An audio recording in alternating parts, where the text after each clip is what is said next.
Hey guys, I'm Evan. Welcome to Country View Acres. So I have mentioned it many times that I really would like to get a mini excavator. But when I say mini excavator, I really mean like a large mini excavator. And I have been looking around for a while, and I ended up deciding I want to try to get as large of a mini excavator that I could get and be able to haul and not have to have a CDL, a commercial driver's license, to haul it around. And when I was looking at these excavators, I'm looking at used excavators, and none of them have everything that you want on them in your price range or in my price range. So every one of them, something was missing, something needed to be done to it. None of them were just perfect.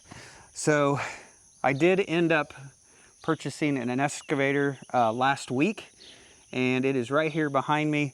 But like I said, we are going to do a little bit of work to this and try to make it a little bit better. But here, let me show you what I ended up buying. So I ended up buying a Kubota U55 mini excavator, and this is roughly like 5.5 metric tons. And from looking at the spec sheets, this is about a 12,500 pound machine. This is a pretty good size mini excavator. So one of the key features that this was missing is I really need a thumb so I can do demolition work with this. So it does have a pin on here for the thumb. It does have a diverter valve here with 2 connections so that you can hook up a thumb to it. So we are gonna purchase a thumb to put on here eventually. The other thing that was missing is it didn't have the quick coupler where you can change out your attachments quickly. Apparently it had been broken, and then they just pinned this bucket onto the excavator to sell it. So I've got a quick coupler on order, and it shipped one time and got damaged in shipping, and they sent it back to the manufacturer, and now they've shipped another one, and supposedly it's going to show up today. But we're going to end up putting a quick coupler on here, then we'll get the thumb. And the other plan is to try to keep my costs down. We're going to try to cut this off of the bucket and weld on the quick attach plates that go on there. So right here are the quick attach plates, and of course we would have to cut this out in the shape to match the bucket and get it even on both sides, and then try to weld these on the bucket so that I can quickly swap it out. So I'm gonna give it a shot at modifying this bucket to fit on the quick coupler is what it's called. And if that doesn't work out, I can always take it to a professional welder and I can have them do it. So when I was looking at mini excavators, one thing I noticed is that the guards are always gone, like somebody must hit them. There's usually a guard that slides right in front of the cylinder rod, and it's missing. That was missing on every excavator I looked at. Also, the gas cap is broken. I've got a brand new gas cap to put on here. And then the work lights on here, there's only one of these work lights. There's 3. There's only one that's working, and then the radio is missing from the machine. Now all that stuff, that's pretty minor. That can be fixed fairly easily. The big thing is the condition of the actual machine and how it operates. And this is a 2020 Kubota, so it's 4.5 years old, and it has 3,651 hours on it. So it does have quite a few hours on there. It's been used quite a bit. But from what I can tell, everything on it still works nice and smooth. Everything operates the way it should. So I think I have a good running machine here. So just a quick overview of the excavator. I believe that the stick can reach out about 19 feet and it can dig about 12 feet deep. And it does have a 4-way blade on it. So this blade can go up and down, but then the blade also pivots left and right as well. So both of the rubber tracks have a pretty good tread on them. You can tell one of the tracks has been replaced and is a little bit newer. This excavator has a 47 horsepower Kubota engine in here. And you just open this door, you can get to all your fluid checks. You've got your dipstick here, your oil fill here. You can see your oil filters right there, easy to get to. And then over on the other side, this is where all the hydraulics are. So we've got the hydraulic reservoir here. Right here is the front of the engine. This is the radiators for the air conditioner and the engine. Now on these machines, there's a ton of hydraulics. So here is your hydraulic valve manifold. It starts here, and you have all these hydraulic valves. They go all the way down there. There's a ton of hydraulics right there. And then the battery is right here. So everything seems to be fairly easy to get to. One thing that has impressed me with being a 47 horsepower is when you rev this thing up all the way, it's still really quiet. This seems to be a pretty quiet machine, especially inside of the cab. Now the excavator only has one set of auxiliary hydraulics, but it does have this diverter valve here where you can switch it to run a thumb or to run some other type of implement like a mower or brush mulcher or maybe a jackhammer. Now if I remember right, and don't quote me on this, but I believe the hydraulic flow on this machine is around 27 gallons a minute, I think. And when you have like a, say like a flail mower or a brush mulcher, one of the attachments on the end that have like a hydraulic motor, they need a high flow rate to be able to operate, and you need that 27 gallons a minute. But the cool thing about the Kubota is, and I'm sure there's a lot of excavators, a lot of them do this, but you can get into the computer and you can adjust the hydraulic flow out to the attachment. So if you're running a mower, you can crank it up all the way so you have all that power. And if you're running just a thumb, you can turn it way down so that the thumb is nice and smooth. It's not like slamming shut on you. So you can tweak the hydraulic flow to be able to match whatever attachment you have on the end. So I have looked forward to finally getting an excavator for a while. I think I've been wanting to get one for like a year and a half now. And finally the day has come, and I'm ready to get out there and start getting some stuff done with this. But the sad thing is without having the thumb on there, some of my jobs, I'm kind of limited on what I can do. I have a lot of jobs for some demolition work and stuff that I need to have that thumb. And with just the bucket on there, I don't have as many jobs that I want to tackle right now, but I do have one. So right here is where we burnt the brush pile the other day. There's still some unburnt brush in here. There's some big dirt clods, I think from some stumps that I had in here. But what I want to do here is I just want to take all this stuff, I want to push it to that end. We are going downhill right here. The pond's just right there. And I want to dig this out right here. I want to make like a burn pit. And then I want to push all this back inside of it. Now the reason I want to do this is because over at the firewood shed, there is a bunch of rotten logs and wood over there. And when I get that all cleaned up, I want to bring all that rotten wood here and see if I can get it burnt and get rid of it.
right, I got the burn pit all dug out, and everybody try to be nice to me in the comments because I've only got about 15 hours on an excavator operating one, and that was about 8 years ago. So I haven't really ran an excavator in a long time, and by no means was I ever really even good at it.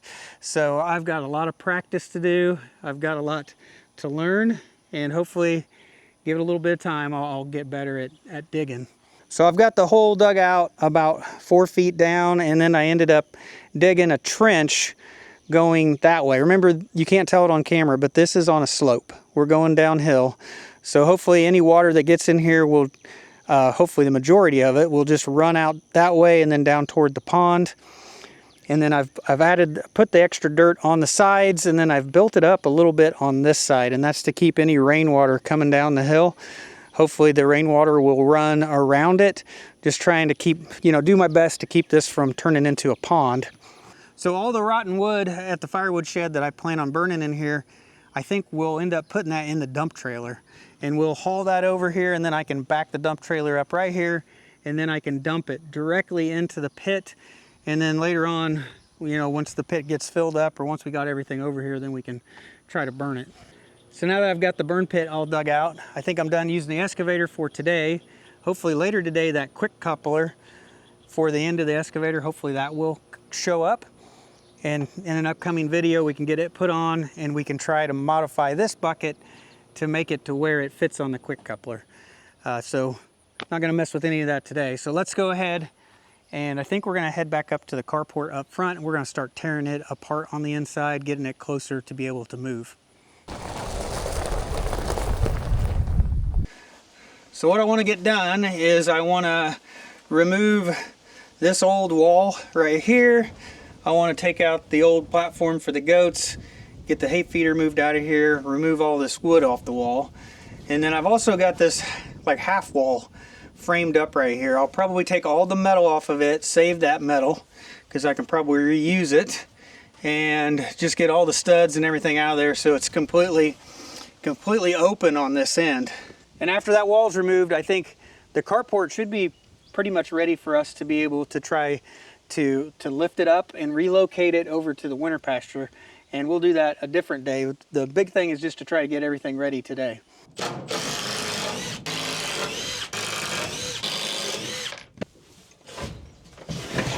Another wasp nest, holy cow. I need to start being more careful and start looking for wasp nests. The other day I was out here, I was dodging wasp nests or wasps, and it wasn't like an hour later, I ended up getting stung by one because they were building a nest in one of our gate latches, and I just was going in and out of the pasture and I got stung. And here right now, I see some old nests, but there's definitely a nest with a wasp on it right there.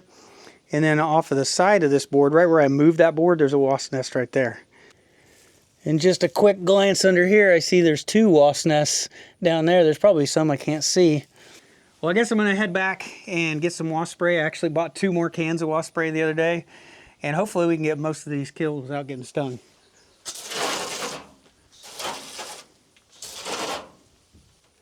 Oh, there's more in the corner. Oh, there's several there. Oh. Whoa, whoa, whoa, whoa, whoa. Keep coming out of my feet.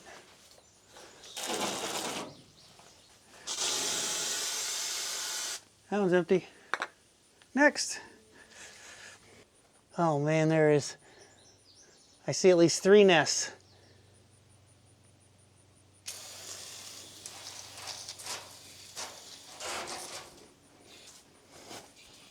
Oh, one got away. Whoa. I gotta admit, I'm gonna be a little gun shy after this, taking this apart. So the other day when I got stung over at the pasture gate, somehow that wasp flew up and it stung me right here between my pinky finger and the other finger, right there. And man, that hurt bad. And my whole knuckles, like a few of the knuckles right there, swelled up for like the next couple hours. It got me pretty good. So some of these full-length boards, bigger boards, they're pretty nice. We'll save those. Another one right there. It's got something in its hand. It doesn't have hands. That makes me wonder if there's another wasp nest behind them boards. Oh yeah, there is. There's definitely one up there. I'm about to get another can.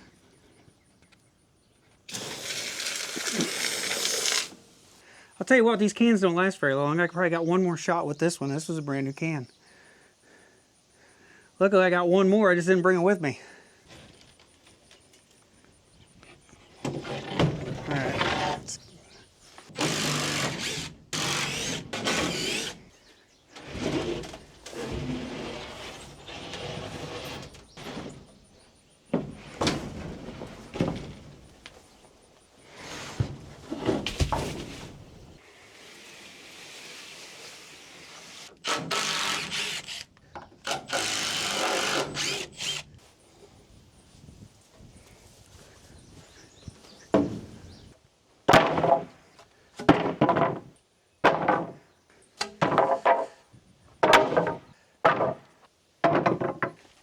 Well, I got a tree growing here.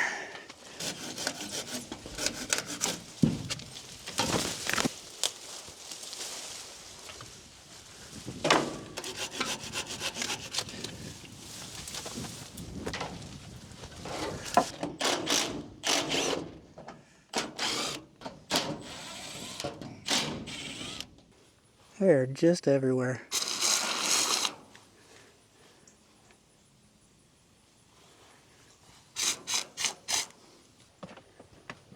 Whoa, another one. Golly. Why you gotta do it when I'm on a ladder, huh?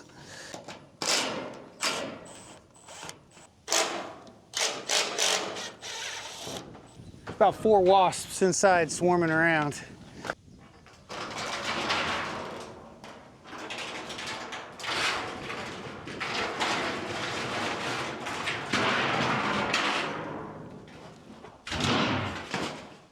So these last 2 panels I can't get out because this tree that I cut down, this tree has grown into the siding and they're stuck. So I think I have a little sledgehammer with me. I wonder if I can break that off.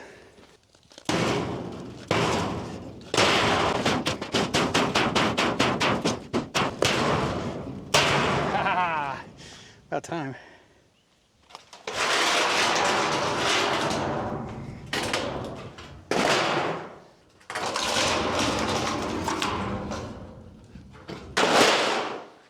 So right here, this is one of the bigger wasp nests that I sprayed, and I counted, some of them are old, but I counted a total of 9 wasp nests that are on these 2x4s. And we still got like 4 wasps flying around in here.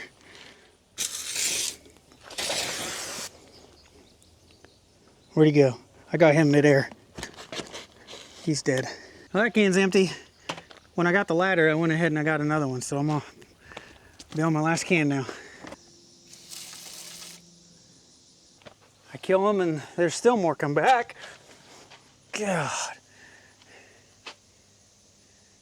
That's what they keep doing. They just keep on doing flybys. I've killed a couple more wasps, but more and more keep coming back. There's like 6 of them now buzzing around. So I feel like maybe I should just go ahead and stop this job and come back another day. While I was tearing that apart up front, FedEx showed up. And right there, I believe this is my quick coupler for the excavator. Boy, they completely taped it, like 100% around the box. That must be after the first one got damaged. They decided to package it a little better, I guess. Right there, that's a pin right there. Man, that's probably 1.5 inches in diameter. Oh. So right there, that is the quick coupler that goes on the end of the excavator. So here's the quick coupler plate that would go on the bucket. You would slide around this bushing there, and then it would come down and go over that bushing. And then this pin right here would slide in this hole and it would lock it in place. So all you gotta do is just pull this pin out, one pin, and then you can change your attachments.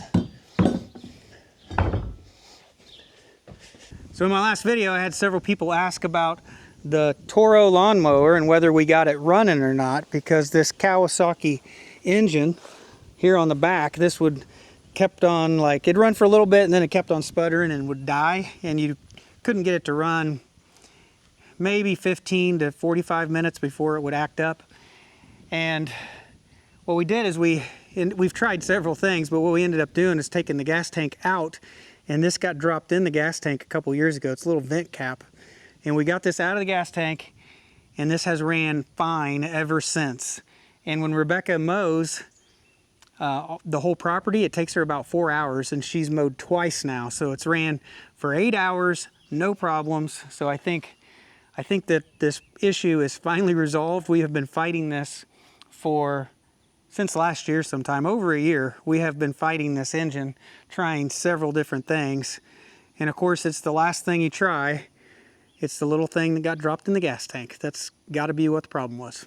So I guess since I'm giving updates, I might as well give one on the pond. The pond has actually stayed clear for about a month and looked pretty good. And now it is starting to have algae blooms and stuff again. So when you look out, you can see a little bit of green, but as we pan this way, you can really start seeing, you know, how the algae bloom. There may be a little bit of duckweed still mixed in here, and you can just kind of see that skim on the surface. So I treated the pond with two different things. One was Flumigard, or the brand name of it is Clipper, and that's supposed to do algae and duckweed, but it actually seemed to do better on the duckweed than the algae. And then I used a product called Floridone on the algae, and we had, like, what do you want to call it? It was like real thick algae along the edge, like a carpet, like a thick moss floating on the pond. And I sprayed it on there, and didn't really think it worked. And that algae slowly kind of turned black, but it stayed there. And it probably took a good 3 weeks before it finally, all that algae, that thick algae along the edge, went away. So it did work. It just wasn't like as quick as I was expecting it to work. And then the pond stayed clear for several weeks. So I think those two treatments do work. And I think I just need to come back. It's obvious with the way the pond's looking right now. It's time to come back and do another treatment on the pond. But if I can get, now that there's not a thick coating of moss on there, if I can get this to last like 6 weeks after a treatment, I think that's pretty good. That means I only really got to treat this maybe 3 times during the summer. So I decided to take a little break and eat some supper. I grilled out a hamburger. And I was waiting for the shade to get in front of the barn so that I could start messing with these pipes we did the other day. I want to try to rust convert them and get them ready to be able to be painted.